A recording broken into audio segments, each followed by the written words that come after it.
Hello, everyone. We'll get started shortly.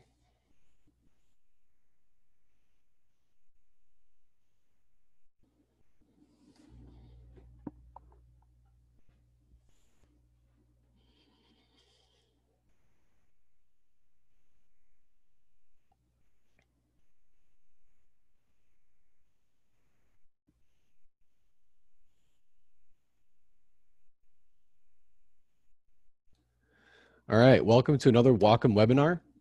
Today we have Vinod Krishnan here to teach us about environments and color. He's a VizDev artist and animator, and I'm sure he'll tell us more about his projects as we go along. I'm Tom, part of the Wacom community team. We host these webinars on Tuesdays and Thursdays. Make sure to keep an eye on our various social media channels for future webinars. This is a 1-hour session. We'll use as much time as possible for Q&A. Please use the Q&A feature to submit your questions, and we'll try to get to all of them. And now I'm proud to welcome you to our webinar with our presenter today, Vinod. Please take it away, Vinny. Hey guys, let me share my screen real quick. All right, hey guys, how you all doing? I can't hear your answers, so I'm just gonna take it you all doing well. My name is Vinod. I'm a VizDev artist, like Tom said. I also 2D animate and do a bunch of stuff. Call it jack of all trades, you know, etc.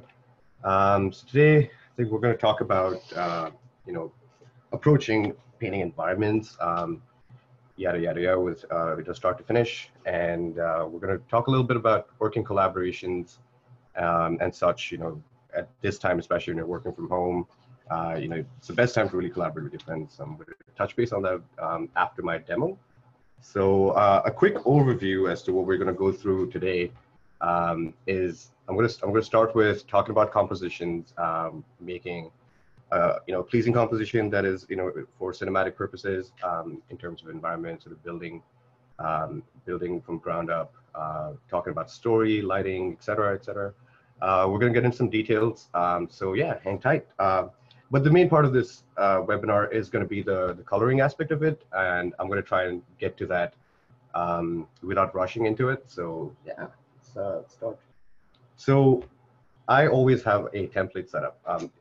I call it the brainstorm PSD file, where this is like my template that I've set up for me to like just come in, draw some thumbnails. So in terms of environments, you know, as you may all know, but I'm not going to assume that. There's something called the rule of thirds, and when it comes to compositions, where you want to keep your point of interest at third. You know, you can definitely go for a something that is symmetrical, so something like that, you know. But that is unless you you entirely intend to do it, and it's not a bad idea. You know, Wes Anderson does that quite a bit, and he's, as you all know, and seen his movies, it's quite masterful. So yeah, you can totally go, and then I'm going to show you my book real quick through this other camera. So I kind of just, this is how I start. You know, as we all did, we all started traditional. So I kind of just go and, you know, kind of scribble down quick, I don't know if you can see it. Can you see it? Yeah, there we go. And, you know, some quick thumbnails of what I'm planning to like paint. And then I kind of go ahead and do a quick value study, and that's what you see right now. I mean, I did that previously in the past, and so this is a simple value study where you just sort of paint using the gray values. So in anything from black to white, and you sort of just you know, you think about a lot of stuff that I'm about to talk about in a second. And you know, so once you start get to this point, you know, and you know, just quickly talking about values. You know, why do we have to go through values? Because I believe, you know, value really does like the groundwork for your painting. You know, it really is. It pulls all the heavy duty you know, aspects of it. So it kind of gives you a rough idea as to where things are placed, how far they're placed, how big they're on the frame, and etc. So, you know, in terms of something like this, as we were talking about symmetry earlier today, so you know, something like this, this is inspired from Thor: The Dark World, I think, the second part with the ether scene. I really thought it was really cool and how they just placed it in the center, and it kind of inspired me to paint that.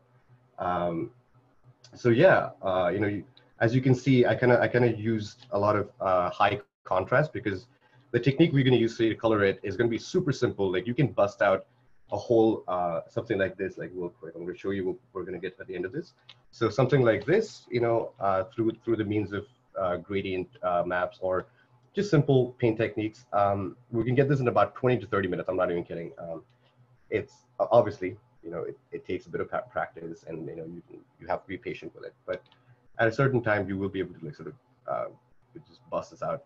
And also, like, you know, speaking about environments and, you know, and filmmaking aspect of it. So, you know, in the industry, ideally, like a position as mine, visual development artist, we usually get a script, and we have no visuals, and we don't know what the visuals are going to look like. And that's really where we come in and read the script. We read the director's description as to what they want, and then we'll sort of gather references and, you know, try and see what, you know, what direction do we go through. So, and that's when, you know, I do something like a Pinterest board where I, you know, this is over time of collected, you know, various references.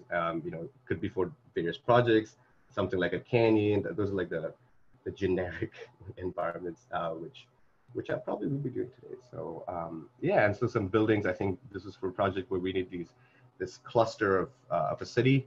So yeah, and it could be as specific as, you know, you can even gather boards for, like, if you think this tree shape looks interesting, just put it on a board. You don't know when you're going to use it. You might use it, you may never use it, but it's always good to have it, you know, on your arsenal when you paint something. So yeah, you know, quickly jumping back to Photoshop. So, you know, with that, you sort of have an idea, and obviously, you know, you create a mood board, etc., with the relevant images that you're going to use for a specific project, and it can get as specific as you possibly can. But you know, jumping back to like sort of the value study of it, right? I'm going to do it real quick. So I guess I'll just start the demo. I'm going to get to painting the actual back, you know, the environment in a quick second. I just want to sort of lay a good base for you guys to really grasp what I'm about to do, so that, you know, I don't have to repeat a lot of things. Or I mean, I could repeat it if I'm rushing through it. Let's see. I always start with like a little gray tone, so that it kind of gives me a little bit of a starting point. You know, so I was like, cool.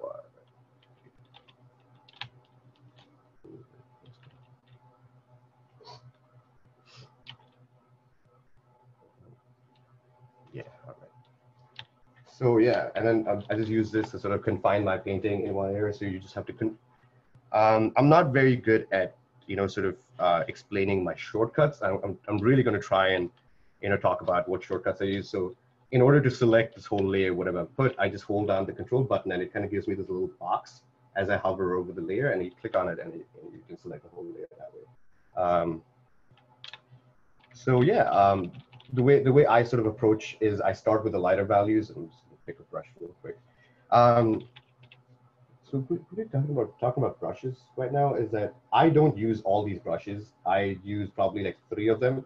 You know, I just have them, you know, just in case I need to think of something specific, but I pretty much use like, you know, a few Kyle's brushes that kind of gives me a nice texture, like something like that. So I can automatically get those values if I needed with using the pressure. And, oops, my bad. And so as I start this thing, so the way I start it is I pick a value. So let's say if I went with this gray, right? So I would start with something lighter, and to sort of establish the horizon, you know, so just start with something like that, right? And then I'm just going to do a quick thing, because, you know, the main demo is going to be a full scale one. This is just a quick thumbnail. That's what I'm about to show. So, and then I kind of just establish, like, you know, maybe a little darker than that, like a quick foreground. And so you're gonna get something like that going on, and then in between those things, I'm gonna probably get like a little bit lighter, so, you know, you can get a little. There we go. So something like that, and obviously, like, you know, I always like to do a little bit of a line work. Like I don't like to start with line work, because it doesn't give me an idea instantly. It's not easy to just get all that. So yeah, let's see. You know, I'm probably gonna start with something like that. You know, so a good foreground, and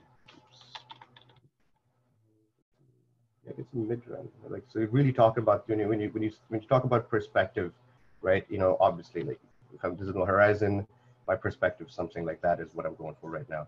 So I'm sure if there are any art students over here, you know, you guys learned this when you know, your fundamentals, as they call it, right? Fundamentals or essentials or something like that. Yeah, so you know, you sort of start with something like that, and then you know that sort of helps you really create, you know, the scale of it, right? I'm going to talk about like scale in a quick second, scale and perspective, when we dive into it. But this is how you kind of start, and you know, you get a good idea, and always don't zoom into it too much, because then you kind of lose the whole aspect of it, because the whole point of, you know, making something this loose and tangible is so that, you know, you don't have too much time in the industry to like sort of really get into the details part. You want things to be busted out quite quickly, and you know, honestly, they don't have the budget or the time to like let you work for 8 hours to get out one environment. So you have to be able to like sort of do this value test, as I said. So yeah, so as I go forward, and I, you know, I'm really thinking about scale. I'm thinking about how big this little rock-ish mountain is, and I'm really starting to think about, you know, if there were to be a character in this. I think I have a little character guy over here. Yeah, so I'm just going to use that. Character in there. Hey, Vinod. Yeah. What tablet are you using? What tablet? Oh yeah, so my setup is I have a Wacom Cintiq Pro 24.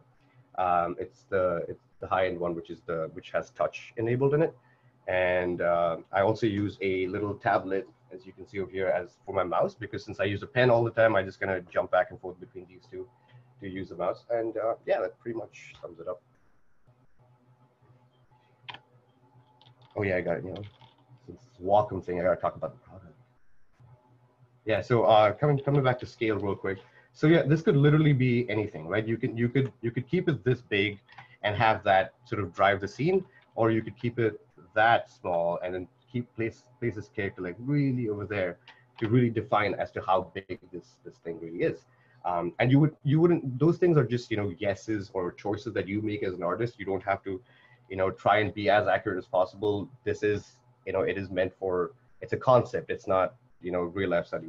You know, you could just take a photo if you're going for those realism and stuff. These are just best guesses you're making as an artist, and so same thing goes with, you know, all the steps we're about to do: lighting, shadows, etc., etc. So yeah, and once I get to this point, you know, I have like a fair bit of idea as to like what's going on over here. Maybe I've got some, you know, mountains at the back a little bit. I've got this big cloud. I don't know. I've been favoring this big cloud thing recently, and it's been something that I love doing because it just brings so much contrast to the whole image. And yeah, so once again, I'll kind of go back to the value system of it, and maybe just sort of paint out like this big cloud at the back, you know, so that I get like a good contrast. So yeah, there we go. I'm going to zoom out a little bit just so that it's easier for me to paint big chunks of it, so that I don't have to think about. There we go. Yeah, so if it's something like that now, and then I can go ahead and then place a layer over it, and then just start to add like the little mountains, you know, and just get that atmospheric perspective, you know. So something like that, and make it a little darker, and you can add the other mountain as well.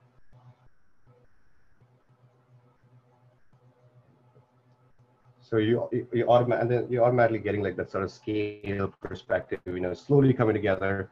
One of the biggest things I want to stress right now is that be patient with what you do. Like you cannot expect to have like a fully fledged thing done in about 5 minutes. So be patient. Let it build on. You know, obviously I've been doing this for a while, so like my brain works a little differently. Like I make a lot of decisions that I'm not even aware of that I actually did that.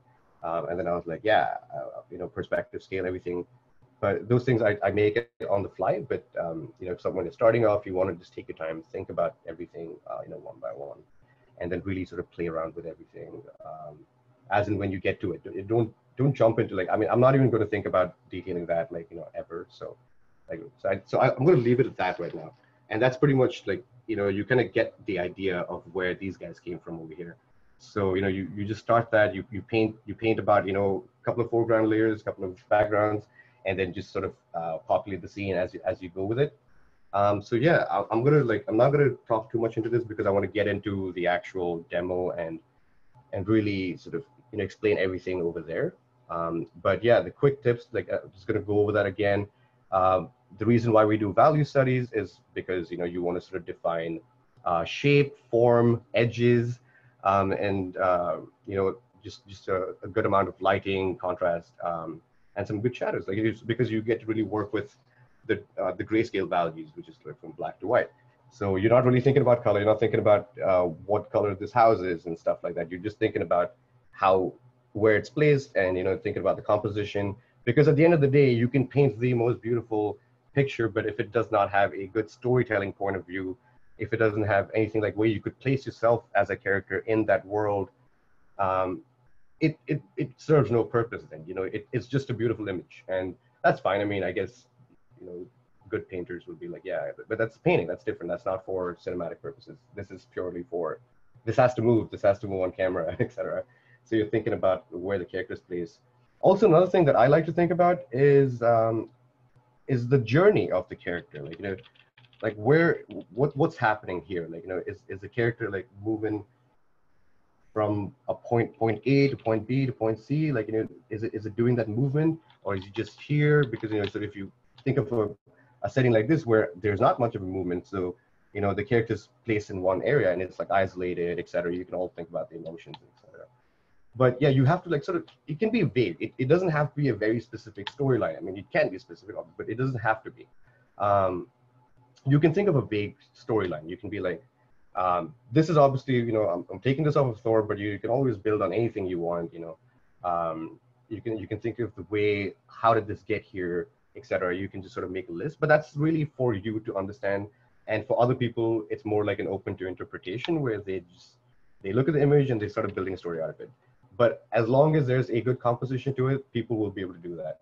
So yeah, and then we're going to talk about lighting at some point, and when we get to that, that sort of plays a major key role in why we do value studies and etc.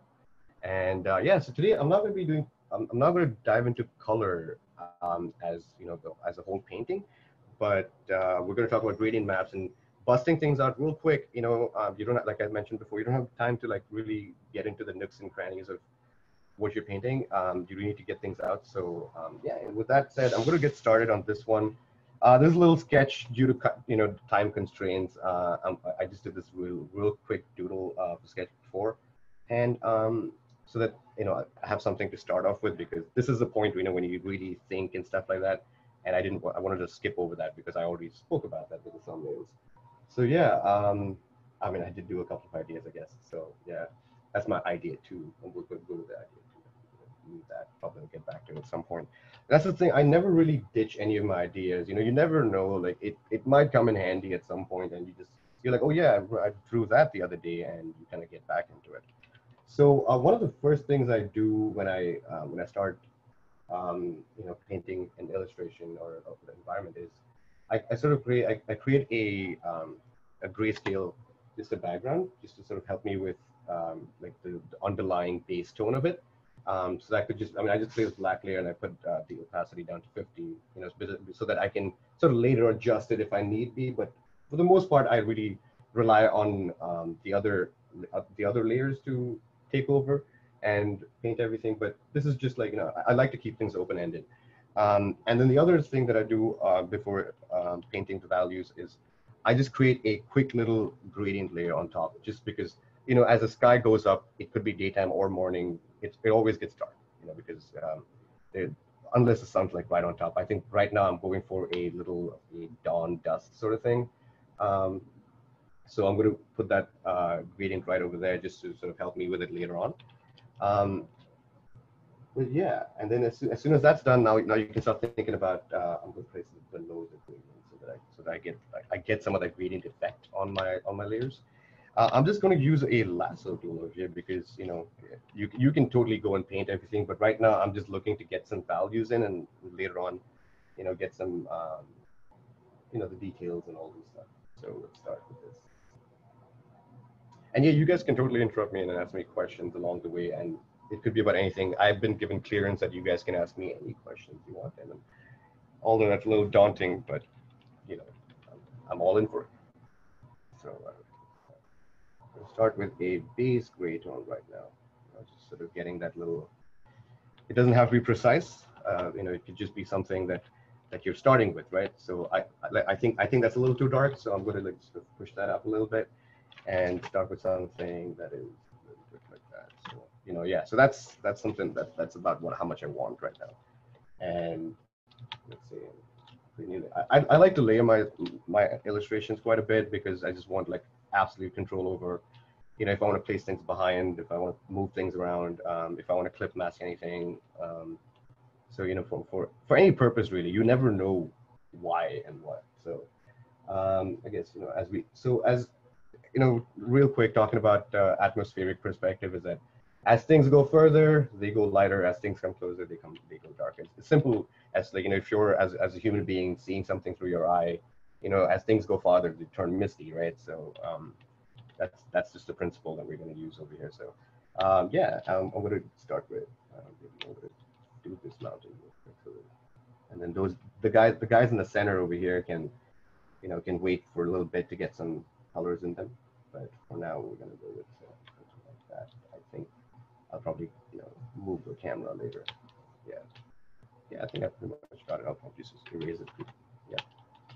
So yeah, and also to sort of get that quick fill as I'm doing it, you guys might know this, or if you don't know this, it's a Alt backspace. Alt backspace lets you fill in with your foreground color, and Control backspace lets you color with your background color. So you know, if I had to get that blue thing right now, I would just do that, and it would, you know, Control backspace, I would do that. It looks hideous, but yeah, well, it's something. Right. This is a webinar. I guess I have to talk about everything. So yeah, and I'm just, what's that? Do you paint from background to foreground, or you just pick a different area depending on the painting? Depending on the painting, that's a really good question. So I do pick pick a point, but then again, the basics are the same. There is a background and foreground in all paintings that you do. So for the most part, like if I kind of, you know, the way I approach it, I like doing background then foreground. Just because it kind of gives me a good amount of control as I go about with it. But sometimes if you're painting like a big spaceship or something, and that's the one that's going to take dominance over the whole composition, then I'll start with that. So yeah, where will we? All right, so yeah, so I just sort of, you know, cut that out maybe because I'm going to give another like a rock-like texture over here. So I'm just going to start to delete that. And I'm probably going to keep this in the, I think that's going to be back a little bit. So I'll probably give the other one a different value. So this one can go all the way up there, creating this. Yeah, I know I made this rock float because I just wanted to be a little whimsical. Like it can't be normal, right? We're in animation, we're in film. It's normal, and something wrong with you. And then I'll take this. There we go. So you see how the gradient layer that I put in earlier already makes an effect that you kind of give. It's very subtle, but you know, it kind of gives me that the value transition already. And yeah, so carry on doing this. And also, like, I mean, I'm zooming in right now to like sort of make sure I get the right amount of, you know, the lasso tool. But normally, I would recommend, you know, to keep zooming out as much as you can. Work with a good like 100% zoom out. Don't if you get too into the details, then kind of defeats the whole purpose of, you know, doing like a quick just a study really, you know. So because right now the director's waiting on you. The director's waiting to see what, you know, what you can come up with in the time that's given to you. So you just want to bust something out real quick. So you don't think too much into it. You just gotta, you know, go with the flow.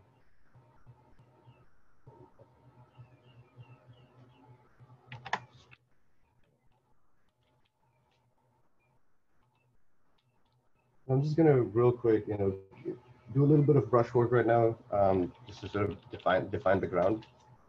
So, but I'm gonna go with something a little lighter than like that, so that I can retain the value I've put for the background. Oh yes, I don't want that happening. So.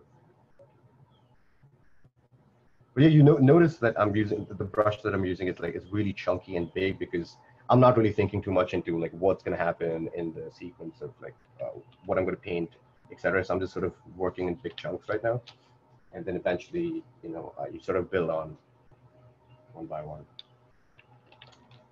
So I mean, I really this tree has been distracting me quite a bit when I'm trying to paint everything else. So I'm just going to get, you know, just going to get with this one and just paint that really.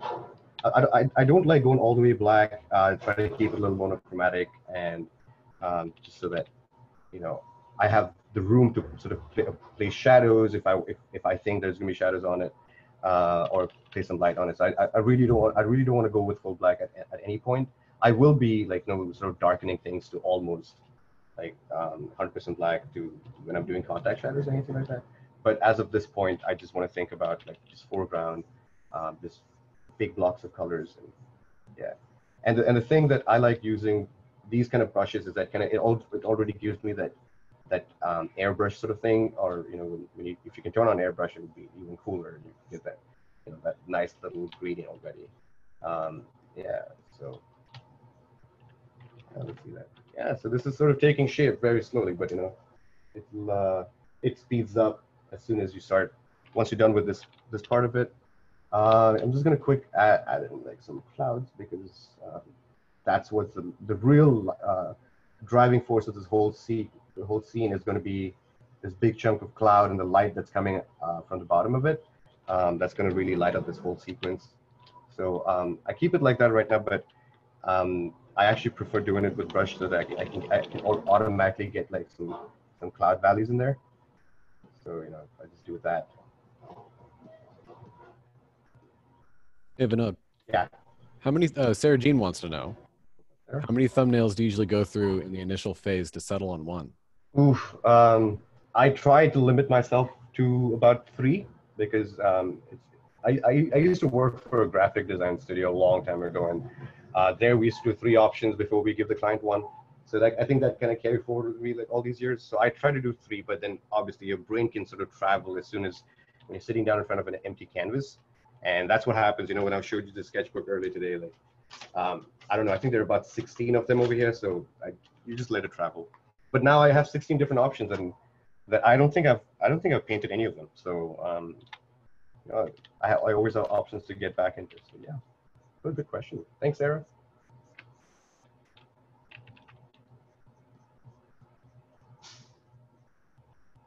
All right. So yeah, I'm just trying to get some major cloud over there, and then you know, if I do add some, I'm gonna add like another cloud structure behind it, but not again, don't go full white. You know, the full whites are for like the absolute highlights of the whole thing. So you don't want to think about that right now. You just sort of, you know, you go with it as you you know, push a little bit, so get a little bit of contrast over there. Yeah. So that's something, you know, decent right now. So we can, so now this structure kind of stands out.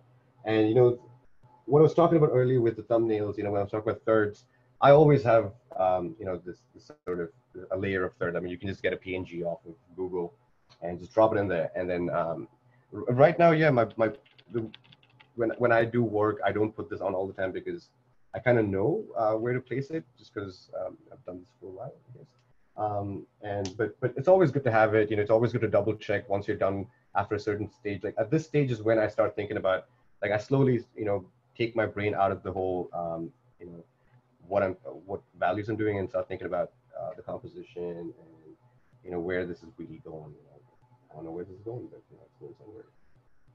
Yeah, that's the. I should be naming all my layers, but I'm gonna ignore that part, because you know, we're tight schedule here. So even this one, I think it could be a little lighter, because it's kind of getting muddled up. Because now that we added the stuff at the back, you know, we can go and adjust all these guys. So yeah, you see that it's already setting the little background foreground thing happening right now. So,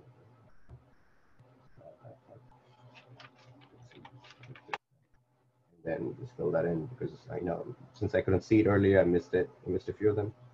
And obviously, like these guys over here are going to get a little darker because of the light, because since they're all behind this big structure, there's not going to be too much light on it. There's going to be a good amount of light. Like I'm already leaving some, you know, white spaces for that over there, but I will be filling it in with some shadow, and once I sort of get into the light aspect of it. I actually, weirdly enough, from what people have taught me before, I actually get into the lighting quite in the end. You know, I get to the light part. I put the shadows first, and then I put the light. I truly believe that it's just up to preference as to how you do it. But you know, if your mentor says there's only one way to do it, then that's on you guys. But yeah, so I'm gonna paint this other tree just to start to balance out my my composition. So you see, like I'm not sort of hurrying. I mean, I am doing a little faster than I normally would, just because I want to get to the coloring part. And yeah, and also I just want to quickly thank all of you for your time to log in and watch or what you do would ramble on about drawing stuff. So thank you for that. There we go. So you got something going on over here. So there's a little bit of an overlap. This is going to be it's going to have some bright rim lights because it's like right behind the brightest point. I do plan on putting the brightest point behind this over here, just so that I can have light passing through those the cracks of the rock. But yeah, we'll see what happens as we go along with it. I'm going to go back to this and just going to paint out these little things.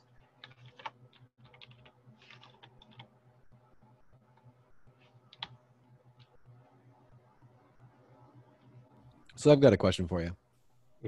Do you have like one particular mentor or course that you learned all this from? Or no, do you just kind of pick it up over the years? Yeah, it's like I actually don't even remember who I picked up most of the stuff from, because it's been over the years you just sort of pick up. You have different bosses, different leads. They might show you something, so you just kind of pick stuff along the way.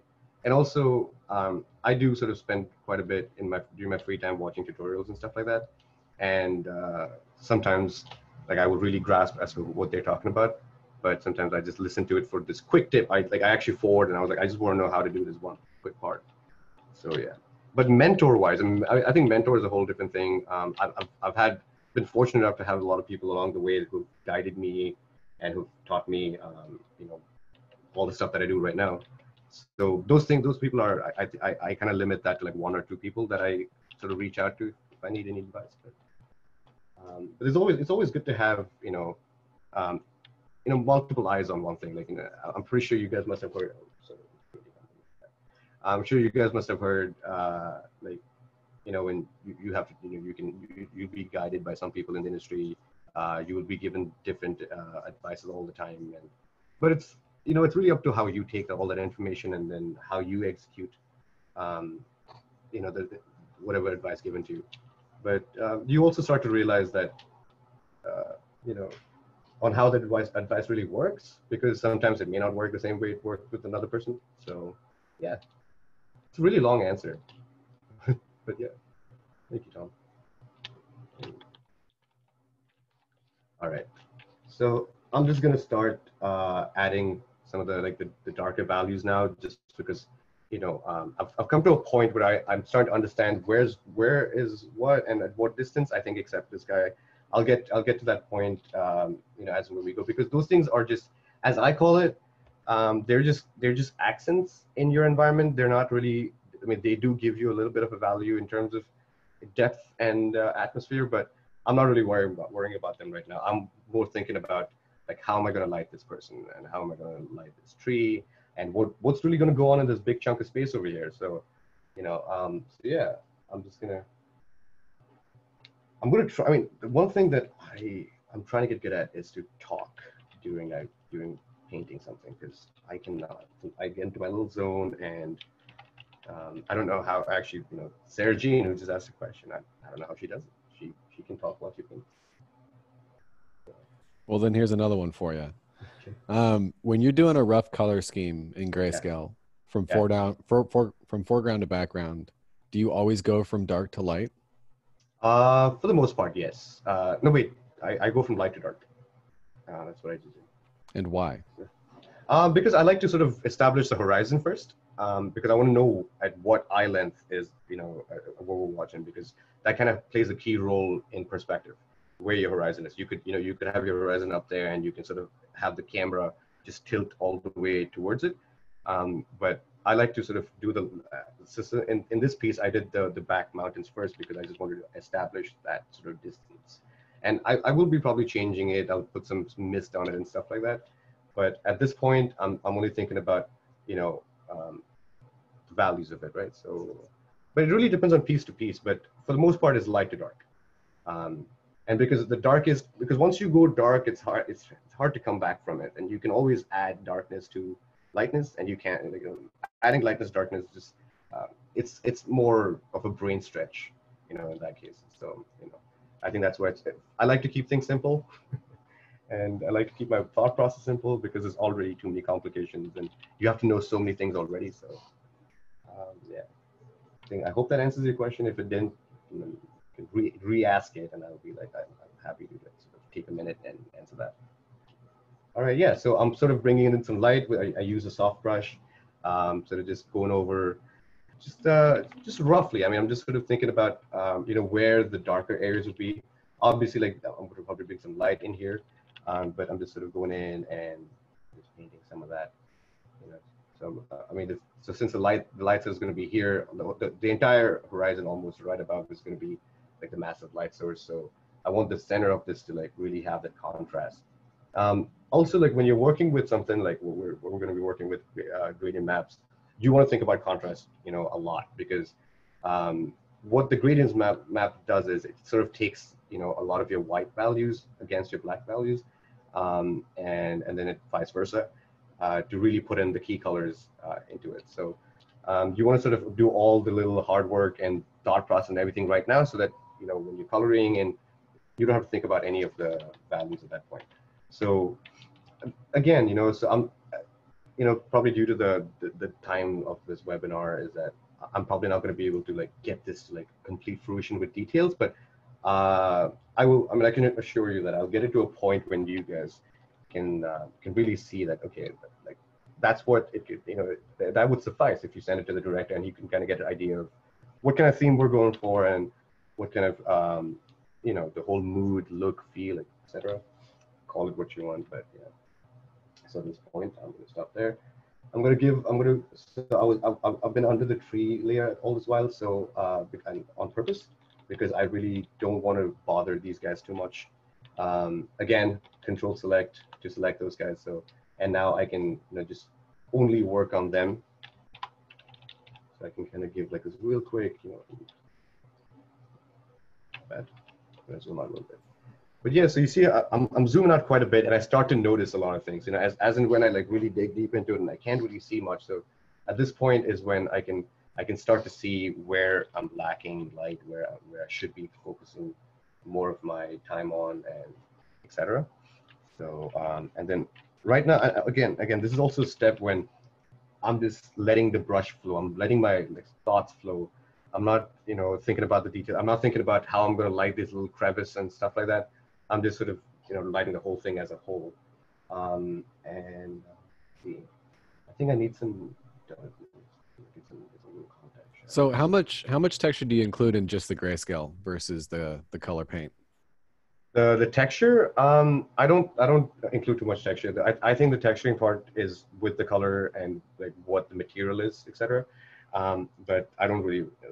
I just did the brush. Like, if I always use a textured brush. Like, this is what I use primarily if I have to paint anything, and whatever texture this gives me is what I use at least at value level. Ethan also wants to know if you drank water today. Oh, I'm gonna drink some water right now. Thank you. There we go. Yeah, see, this is why I'm blessed with people around me who care. So, get a good group of friends. Who can really motivate you to live a good life. Where was I? I lost my train of thought. All right. So yeah, I'm gonna go back, and because the major chunk of my work that I actually want to do is in this area. I really want to define. I want to see what's going on over here. So I'm going to turn this that way, so it's easier for me to make strokes. I'm going to go ahead, and this is for the entire. Yeah, I'm going to keep it on top of that, and really use this brush for what it is, because it can give you quite a bit of texture. And I'm going to turn on the airbrush so that I'm not worrying about like total darkness. So you see, yeah, so it kind of gives me a nice little, just like an idea of where it kind of gives me that little step by step. It's not too blended, but it's not too separated as well. It's not too scattered as the Photoshop term, I guess.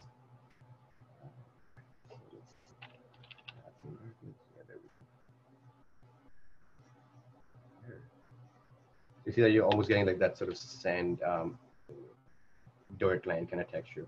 I'm gonna come back to this one because this is like a little road, so I don't want to do too much over there because it's going to be a little lighter than the rest of it. Because when we do start working on our colors, you want to think about because whatever colors over here, that's gonna impact a lot of the light that's kind of falling over here.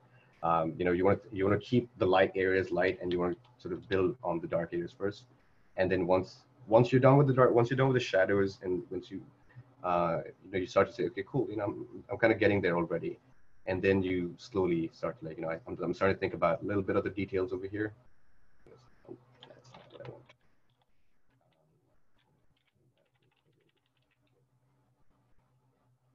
So how do you determine when to make a new layer when you're doing these composites? So like, if I want something to be behind something is when I make a new layer.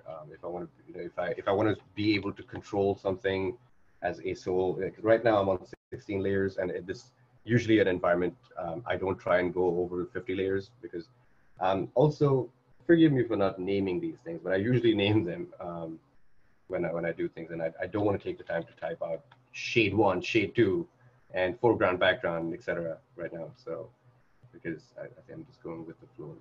So yeah, some more of some of that shadows of those rocks.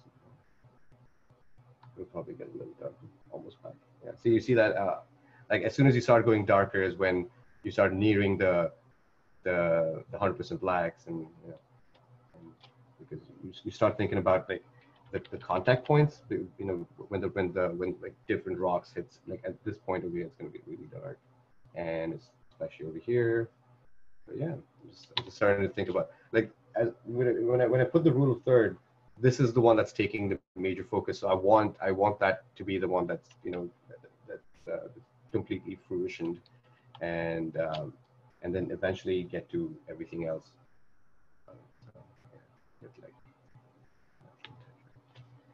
And I'm gonna address this one right now, just because it's been bothering me that this is lying out of there. So I just, as you saw, like I just sort of placed a layer underneath it.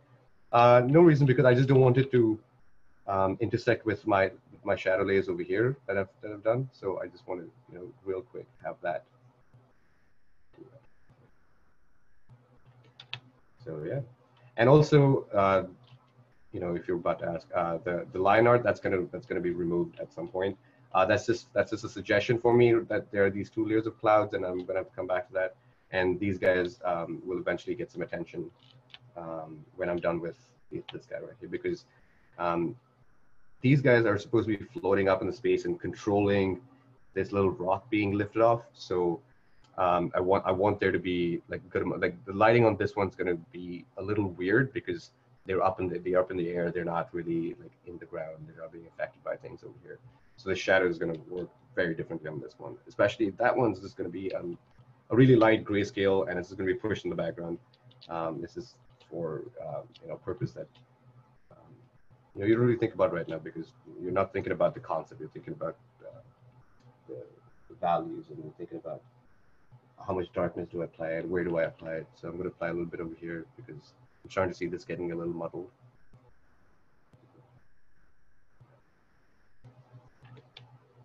All right. And then it's going to give out a little bit of detail on all these little stone rock things.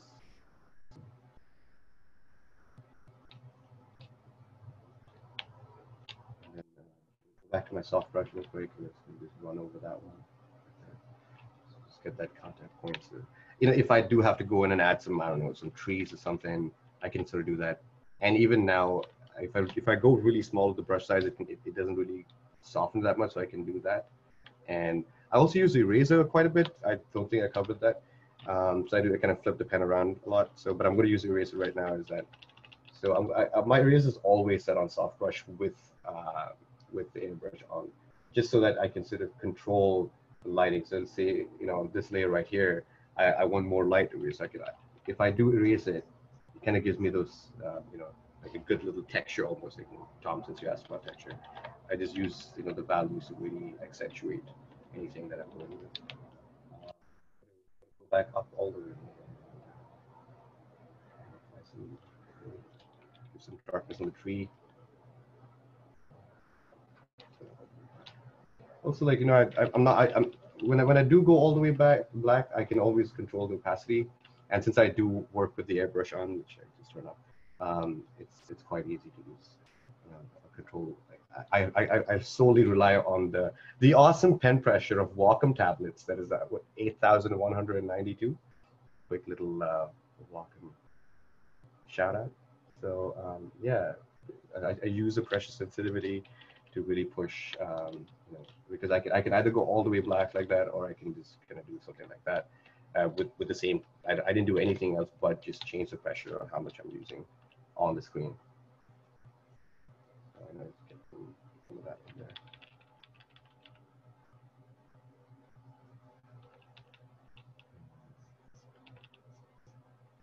No, I don't want that. So, and here's when I can sort of go over my eraser real quick.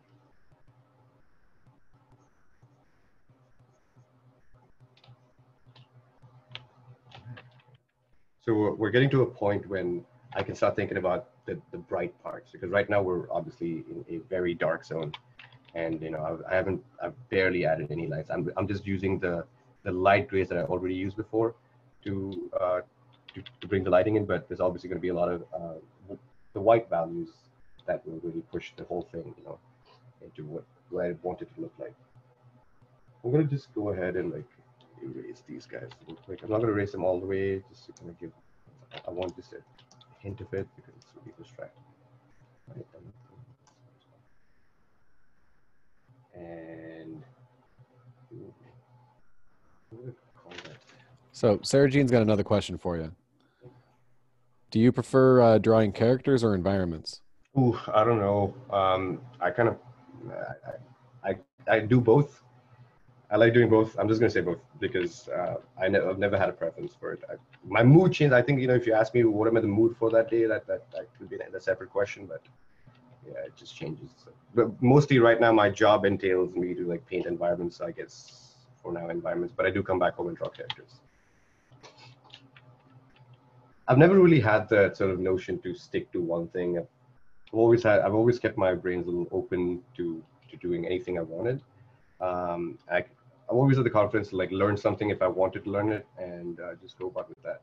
So yeah, I picked a little off-white, and just gonna quickly go over that one. Oh, that's not too much. Yeah, so I quickly go over that like that. So, you know, I'm getting some you know, nice little texture as well, because that's just the brush doing it, because I'm also using the pressure because if I go all the way, that's just going to do that. But if I kind of just scrub it, like almost like how you would do with a pencil when, you know, I'm sure if you do art, you probably started with a pencil, and unless you're, you know, you were born like 10 years ago and you use a Wacom for the first time, you've never done paper. I mean, sometimes when, you know, Tom and I, when we do shows and stuff, like we see kids who never really, they want a Cintiq at the age of 5.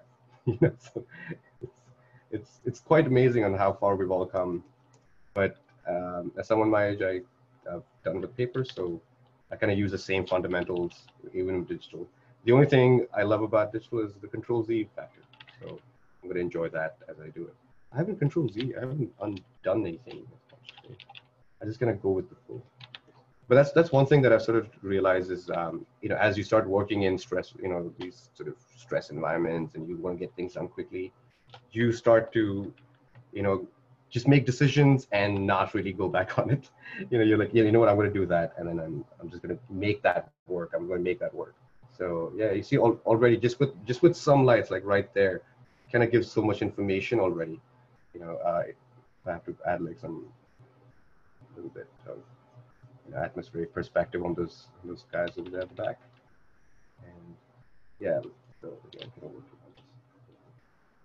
and then so if I do go too strong that way, if I kind of do that, I can always just use the eraser tool and just, you know, kind of build it back on. You know, I just have to do that. And yeah, there we go. So, and then sometimes I even go through the whole thing like that, and, you know, sort of control the opacity with my eraser.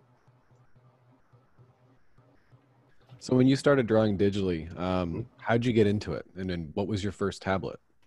My first tablet was, I think, the Wacom. It was Intuos 3, I suppose. I don't remember. And it was so difficult. You know, I almost didn't want to do digital painting because of how, you know, hard it was for me to just calibrate my brain, because back then I don't think there was, I mean, I didn't have a Cintiq, so I didn't even see a Cintiq. I didn't even know what a Cintiq was. So at that time, you know, it was all about calibrating your brain to draw on a tablet, but look up there, and that was just incredibly difficult. But yeah, as I kept doing it over the years, I started to enjoy it. I started to realize that digital painting is so much fun. I still love traditional. I still go traditional quite a bit. And also, if you had noticed with my traditional painting, with traditional drawings with thumbnails, I use a ballpoint pen. I don't use a pencil because I wanted to look like sort of scribbly. I wanted to be, you know, just pushing out stuff in my brain and not really thinking about it, and then just moving on to the next one. But yeah, I totally derailed on that one, but I hope that answered your question, Tom. But I did use a tablet for a long time. Cintiq has been a fairly new thing for me. I think it's been about 5 or 6 years that I've used Cintiqs. Before that, it was always tablets. And I mean, I've seen a Cintiq. I just never. I thought it was such a cool thing. You know, well, I still think it's a cool thing. But, So just, this Cintiq's got touch. So how do you yeah. use that feature in your process? I don't use touch when it comes to painting. I use touch when I'm sort of working in details and stuff, because I want to really hone in on it, and I can zoom in and zoom out. So it's pretty much off for the most part, but I don't use it as much as I should in terms of this process. I'm kind of old school with that. You know, I still, like, you know, I've got this express key remote thing that is so cool, and it might be so helpful, but I'm so attached to my keyboard. Like, I have to be able, my hand automatically goes here and just, you know, places itself on a space bar. So yeah, so we'll go back to this real quick. But yeah, I don't use the technology as much as I should. All right. Like I said before, I'm gonna kind of go back to this street over here, but I do want it a little lighter than what it is right now. So actually, you know what? I'm gonna make that really dark. I'm gonna make this a dark patch road. Sound really. I'm gonna have that over there.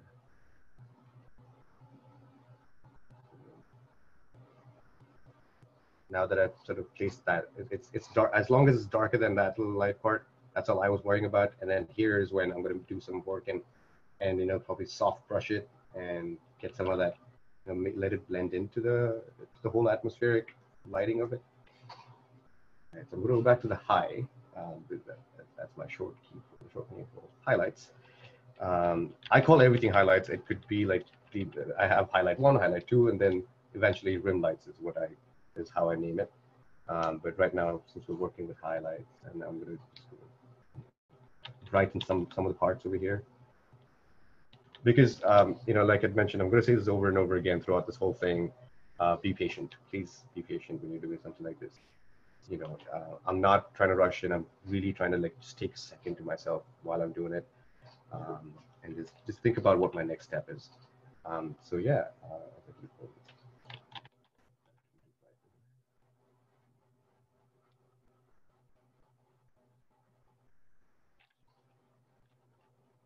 Yeah, we're slowly getting there. We're slowly getting to a point when, you know, I can sort of just hold the train down and be like, oh, I'm not going to keep going with this. I'm going to start coloring. I'm going to start adding some color, adding some mood to it.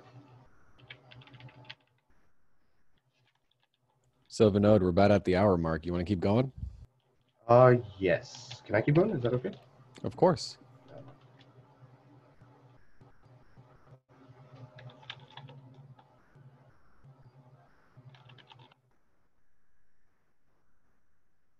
I mean, would you like me to keep going? We would all love that. All right.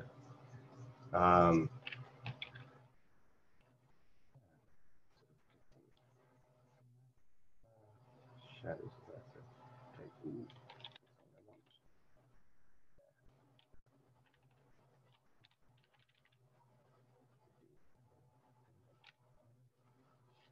Yeah, and then I'll start defining a little bit of, you know, the end of the road. I don't know what you call this point. It's that wedge between the road and the, you know, I would say the dirt track.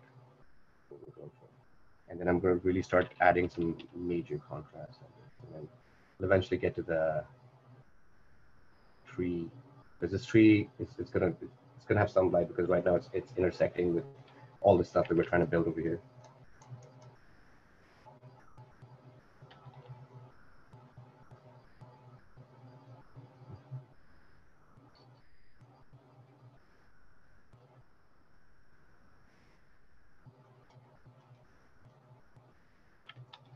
And now, I think for the last part, maybe we're getting so close. I think we're so close to you know, really getting on the color wagon.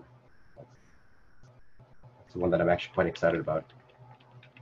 And you know, that's one thing about, I wanted to address that about color. I was so bad at color, you know, even like as recent as when I was in grad school. But I really took the time to understand it. I really took the time to, and it's all about trial and error, right? You know, you got to like really try different colors, and also the way you can use colors, you can make things work. You don't have to, you know, go with the norm of, you know, the way color wheels. You can paint. You can just put pink and purple and put some blues on that, put some yellows, and then just make it work by hiding stuff with shading. So it's one of the, it's a very informal advice I would give, but because you know, you're just in an formal environment, you're like, no, you kind of have to go with the books and stuff like that. But I'm not going to do that. I mean, I've never really been a part of books, so why now? Yeah, so just kind of giving a little bit highlights everywhere. You know, going with like I said, I'm almost at the full white, and you know, just going over this whole thing. Before I go over the coloring part, I might just go ahead and, you know, just give this a little bit more atmospheric sort of the epicness. You know? And yeah, I also have to do that.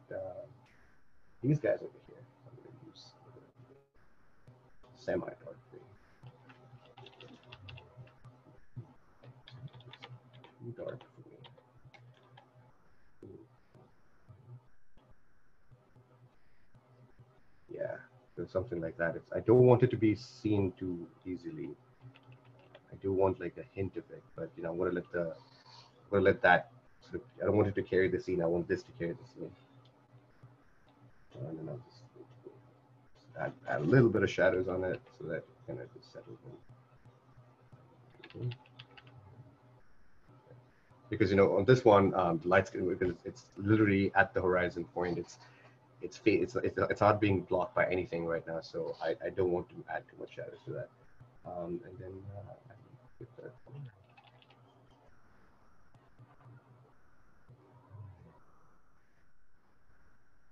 Yep. So I've come to a point where I'm starting to realize, all right, cool. So I really have to get on with adding some color, because you know, can't keep doing this for a week. I mean, I can literally keep doing this forever and never get into color, because that's how much you can actually get, you know, out of this sort of when you're in this stage, you can get so much done. So I'm gonna just add some light here. Yeah, so at this point, I made a decision. I'm like, all right, I'm gonna try some colors right now, and obviously there's gonna be a little back and forth, and I'm also gonna just go ahead and clean up this line here, so that. All right. So now what I usually do is I just I'm gonna place all these. Just kind of submerge these layers into a group, and name that black and white. So that's the whole thing. And then just gonna place a gradient map. Whoa, that's not what I want. But that's what happens. You know, when you place a gradient map, you get the first gradient that's available. I usually start with a classic gradient that goes with some that's like the black to white, and because with this, the way this works is you can think of this as contrast and, you know, brightness and contrast. So this is what really, you know, drives your contrast. Kind of, you know, it really pushes your shadows, and this one really, you know, pushes the brightness of it, right? So to start with, I usually like to, you know, approach with a monochromatic, you know, just sort of go with whole, you know, use. I don't want it to be complete light. I wanted to, you know, have the way I'm trying to do it is have everything cool, and the warmth factor of this is going to be affected from here. So I'm going to use the white values to really affect the warmth. So I'm going to go with like really dark at this point, maybe. Yeah, because I will be adding 3 to 4 colors to get the result I want. And so I'm going to leave the white as it is because I do want that sort of sharpness of it at the end. But right before it, it's going to, yeah, that's what's going to happen.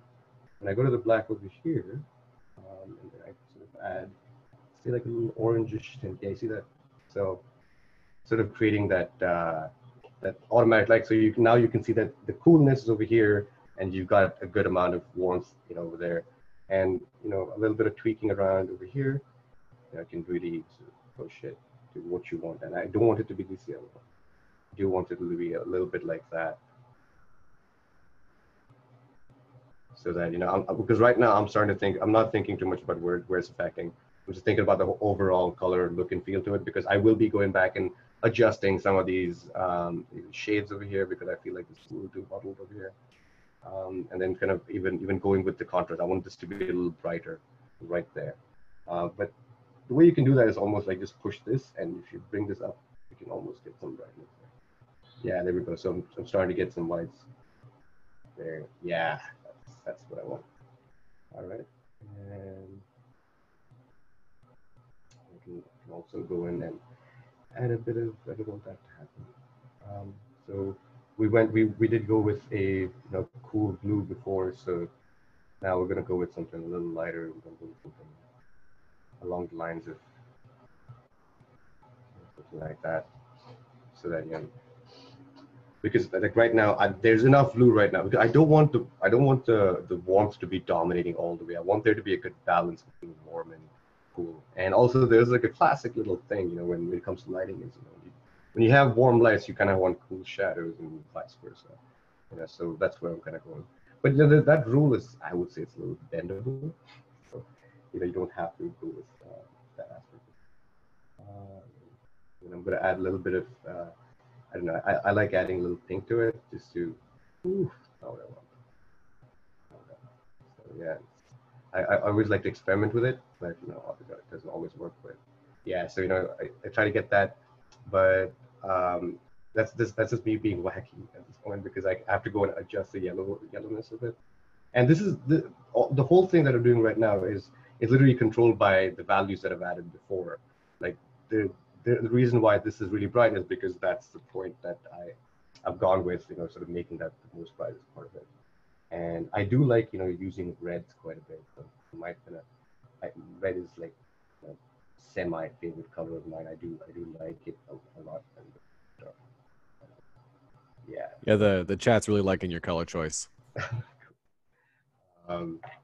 So I do like sort of having the high contrast sort of thing. So I think I'm going to go with something like this. I'm probably going to yeah. So about that. So at this point is when I can start thinking about the reason why I want the red to bleed out a little more into this, but it's not because of my earlier choices of painting the whites, because that's what's happening right here, because I added that in the absolute center. So that is calculating where it's sort of neutral gray and neutral white. So that's what it's affecting this area for.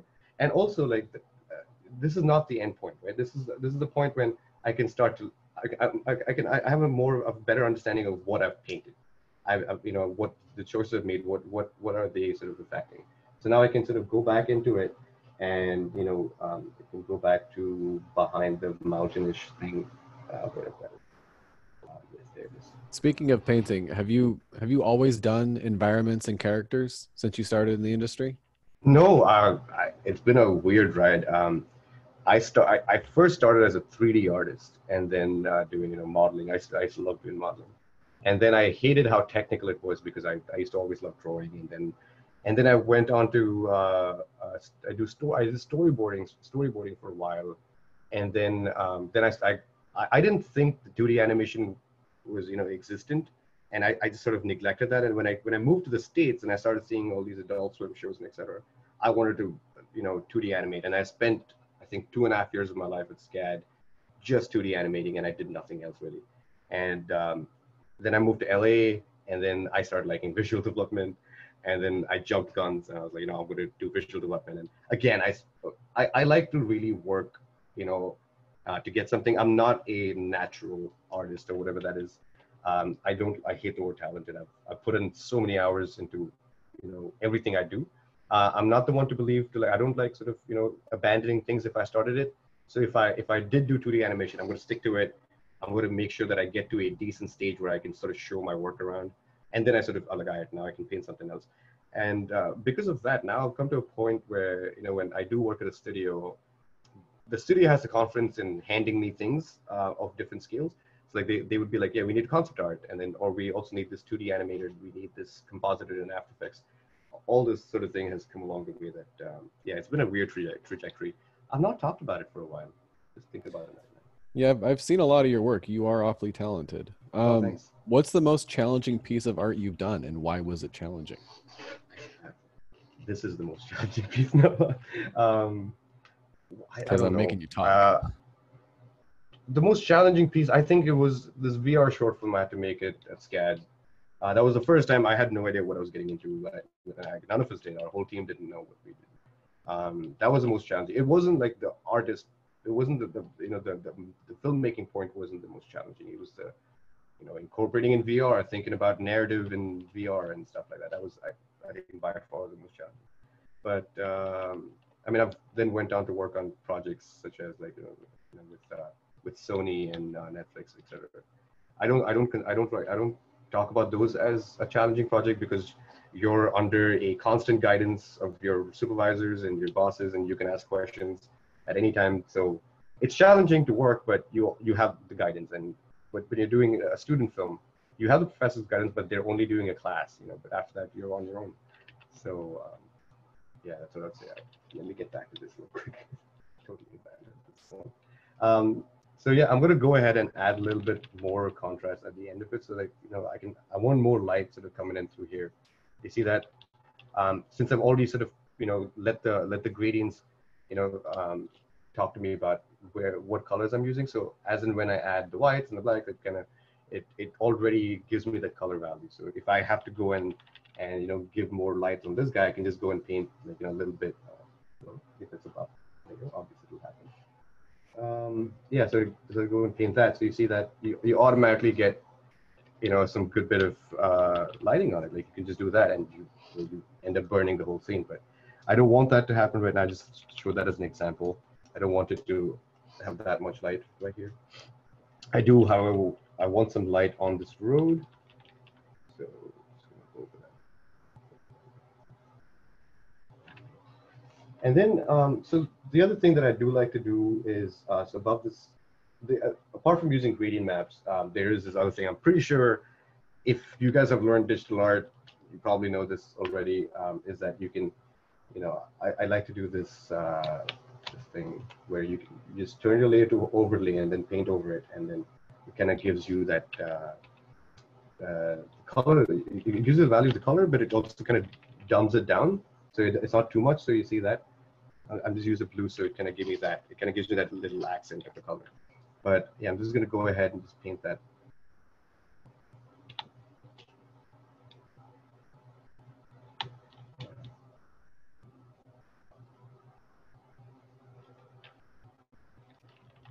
So yeah, there. And then you can adjust opacity. So if you don't want it to stand out too much, I can just sort of get that in the background a little bit, and then I'm going to give that same accent to everything around it a little bit. So then it kind of fits in it. It doesn't just stick out like a sort of yeah, because I want to be able to send this off to the production people, saying like, can you try and recreate this in CG? Because for the most part, like right now, my job is to I work in CG, so I work the 2D side of CG. So really weird aspect of it. I also use color. I also use the blending mode of color, so that it kind of gives me a different result. But like that's all I need for it, right? So right there. But that's really questionable. I really don't know if I want to go with that, but yeah, that's pretty much all right. And yeah, I'm going to give a little bit more rim light to these guys over here. These rocks and that. So that. So the color decisions you've made here in your environment, if you were to add a character, how would that affect the color decisions of that character?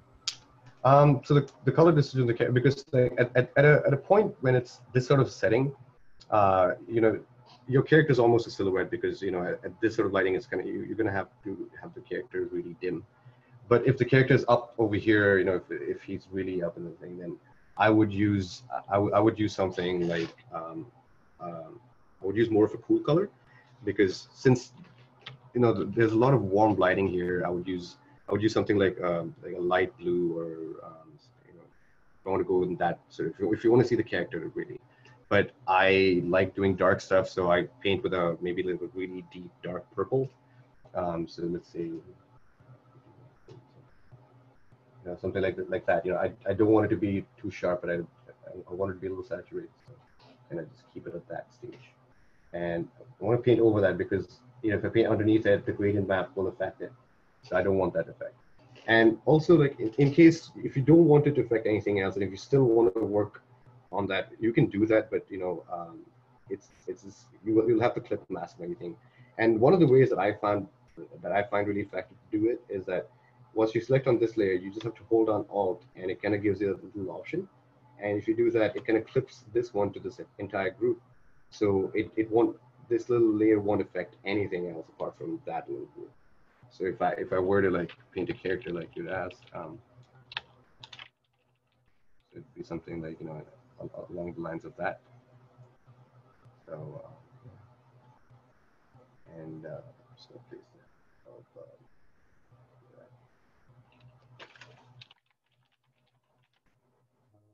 yeah. So if you place it something like that, and then you can, then the lighting would, whatever the lighting does to it is what the character would look like. But that's what I would start with the cool color, and then I would sort of add warmth to it, because the warm lighting is what is really driving the scene right now, and the cool lighting is what's giving the scene some harmony. So that's where that's what I would sort of do, and then I would sort of zoom out like this to see what's happening where.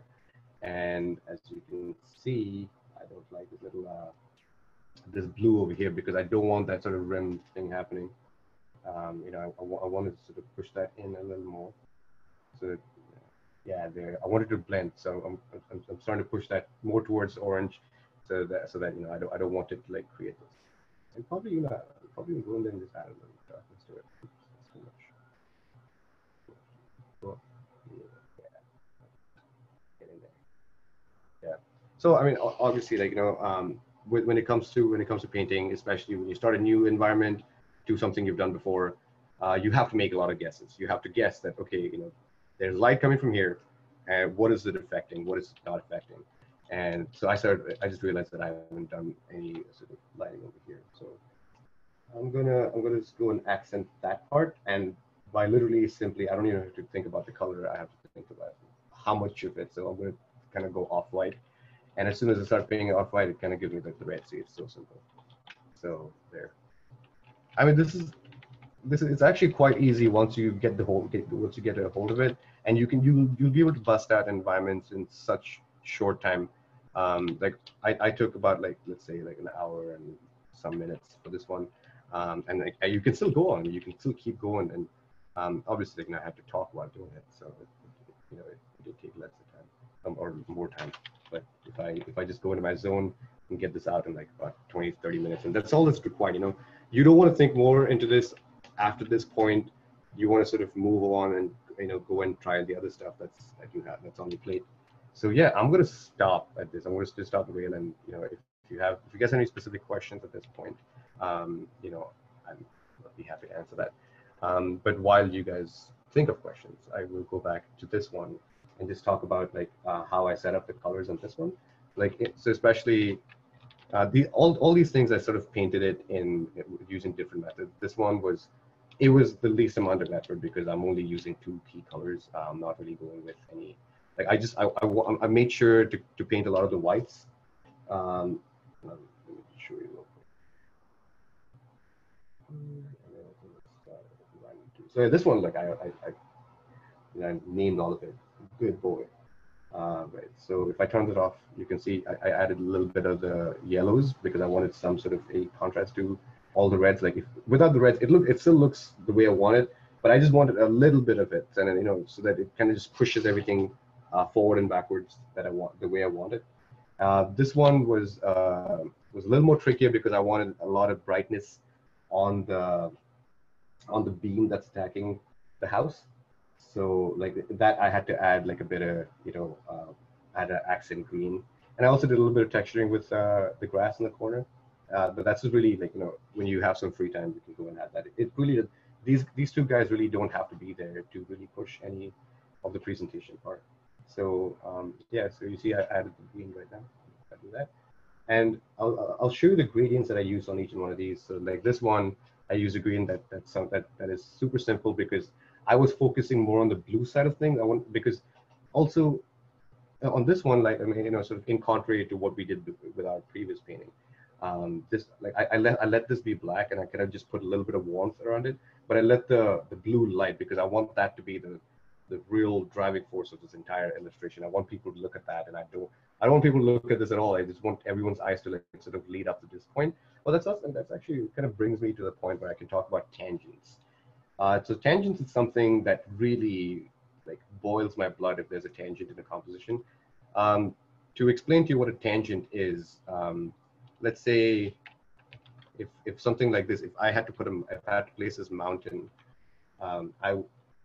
what would drive me crazy if the mountain is right at the edge by the tree right there, sometimes it happens, when you paint something, you don't quite pay attention to those things, and it's totally understandable. But I would just suggest, like, just take a minute, and after you're done with the whole painting, just sort of think about where the lines are going. I'm going to take this brush and go all the way up. So you want to think about where the attention is. You want to sort of add that over there, right? So, and also this is a vertical layout. So like the way you do a rule of third on this one, actually it applies the exact same way here. Like the rule of third would be something like that. I think there and there, yeah. So that's how it would be, and it would be the same thing for this one as well, right? But you're trying to focus on this area. So just make sure your area of focus is defined well, so that it's not just a pretty illustration. There's a lot of thought process that goes into it. But even so, for this one, there's a lot of direction. There's a direction that goes into it, because you want there to be this sort of, that's where you want to look at. That's where you don't want to take your eyes off that. And everything. So this whole the direction of the light, all of it. So everything kind of focuses on that. So you want to think about what you're doing when you're painting something. What you as the artist can control the viewer's eyes. Like, you can get them to look wherever you want. I mean, with a simple trick, I can get you guys to probably look at this stuff, because I'll just have to paint more contrast. I have to paint more whites on that. So yeah, I think that kind of covers pretty much what I want to talk about. I mean, I can keep rambling on and on about this whole thing, but at this point, I'm just going to stop the train and, yeah, just take a second, really. Well, in your opinion, what would be the do's and don'ts when it comes to environment illustrations? Do's and don'ts. The do's would be to really, I think it kind of goes hand in hand. So the do's would be to like really focus on perspective and focus on, scale, because those things are quite important. If in the case of this one, like if I had to take this character that we had earlier today, like you want to think about where to place this character, right? So you don't try not to go as flat try not to be as flat with it, even though, like, for example, with this one, even though it's kind of flat, but there's a lot of depth to it, there's a lot of distance to it. If you had to run from one rock to all the way to the end, it's quite far. So that kind of is the don't as well. So don't be too flat with it. Really explore the Z space. Just make sure you kind of go all out and try and use the maximum of the space that's given to you, or space that you created. The major do's would be to do things step by step. If you're like a color master, then you can just go into the coloring aspect. You don't have to go values and stuff. But I see a lot of people do that who are very comfortable with color. But I would suggest, it's always good to understand your process, like just for yourself, really, just understanding what you're putting on the plate. So go step by step, take your time with it, and don't rush. Yeah, really. Although I had to rush today, but don't rush. Yeah. And Well, I think at this way, I do want to touch a few, like real quick, I want to talk a few things about like collaborative, the yeah, go aspect for of it. it. Yeah. So, I mean, as as you guys all are aware, and you're home and working from home, studying from home, etc. One of the things that I want to talk about is, doing a collaborative project, right? As this is a better time as any to do that. One of the things I did was I collaborated with a friend of mine, Nicholas Donatelli. We used to be co-workers, and then so he hit me up saying that he wants to do a project, and it was super fun because normally when you're working in the industry or at your job, you have so many directions, you have so many things that are not your idea. Are things that you do that are driven by another concept. Sure, there's leeway to it, but there's nothing like painting for yourself, right? So that's what a collaborative project can give you. So this is we call this the other side, and the idea was, you know, what would you be doing if not for being at home while quarantine? What would you do outside? So all of us we went ahead. I think we got about 15 to 20 people, I think.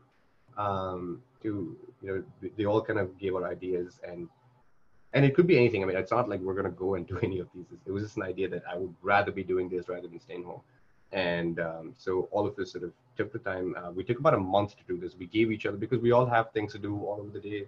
So the only time we get to work on this is weekends. So we took our time and we did stuff like that. Oh, that's my buddy Taos. So cool. That's me. Um, so yeah, you guys can really push yourselves to collaborate at this time. This is better as time as any. But I do want to give a quick plug to a friend of mine that created this really wonderful little platform called One a Day, and um, he showed me this last week or a couple of weeks ago, and I was really taken aback by how simple it was. We actually joked about the fact that this is a disciplined social media where, and as I said, it's simple. It's quite simple. All you have to do is you post once a day, and every time someone likes a post, you get paid half of their daily subscription and cost. And and this sort of going through it is it's all curated content. You only get to post once a day, so there's not too much traffic and there's not over posting like how it's on Instagram or anything like that. This is completely focused towards like sort of you supporting other artists, and you getting supported by them. So yeah, the idea is simple. You upload a post, and then you like a post. You can only like one post, so that kind of limits yourself. You have to really like the post that you really like. So yeah, and I'm a part of I'm a part of this the website. I recently made an account. I'm not really good at social media, as you can tell, like with my social media as well. This is my Instagram, by the way. With my social media, I barely post. I try to be good at posting, but it's not my first reflex to post on Instagram, and I'm slowly getting good at it. With the help of Wacom, these guys, they were like, you should post more. Yes, thanks you for reminding me. So yeah, just get on. So this, I would suggest this. I really hope this thing takes off, and and it becomes like the next Instagram or better. And there's obviously one of the greatest tools for collaboration right now is Discord. And if you guys are not part of Discord, I don't know what you're doing. You should be a part of Discord. Be a part of the community that you represent. One of the things that as an artist is you have to put yourself out there to sort of get that validation of if you're doing good, because you can show your friends and family your work and they'll probably say it's awesome, it's good. And yeah, you would have those friends that are they give good critiques, but no one gives a good critique like a stranger, because they don't really care for your feelings, and then they can rip to shreds. So you want to put yourself out there, and something like a Discord channel where One a Day does have a Discord channel. I don't want to open it because it'll open my Discord and I'll get like 1,000 notifications. But yeah, you get the idea. So it's simple. Just go to oneaday.io and then just follow the steps, and you guys can check it out for yourself. Yeah, I think Tom. That's cool. So I saved the most important question for last. You really have to think about this one. This is a hard one. It's a question from Sarah Jean. She wants to know what your favorite beer is. My favorite beer. I like Dragon's Milk. Dragon's Milk has been my favorite for not too long now. We have my buddy Kevin showed this to me, and I can't stop drinking it. But not trying to endorse drinking, but yeah, can't stop drinking it. It's so good. I usually don't like stouts, but Dragon's Milk was one of my favorite stouts I've drank so far. Also, Delirium. Have you guys tried Delirium? Well, I wouldn't know. I can't hear you guys. Yeah, that's a good beer too. But I can't wait to have a beer with you, Sarah. It's been so long. Yeah, I'm looking forward to it. Any final words before I wrap this up? No. Well, thank you so much for your time, and whoever was here, whoever asked questions, thank you so much for supporting me. And and thank you to Wacom. You guys, thank you for this opportunity for doing this, and making me fight all my negative inhibitions to talk to an invisible audience. This is amazing. Good experience. Thank you so much. We're glad to have you. Thank you. All right, everybody. Thank you for joining us. This was awesome.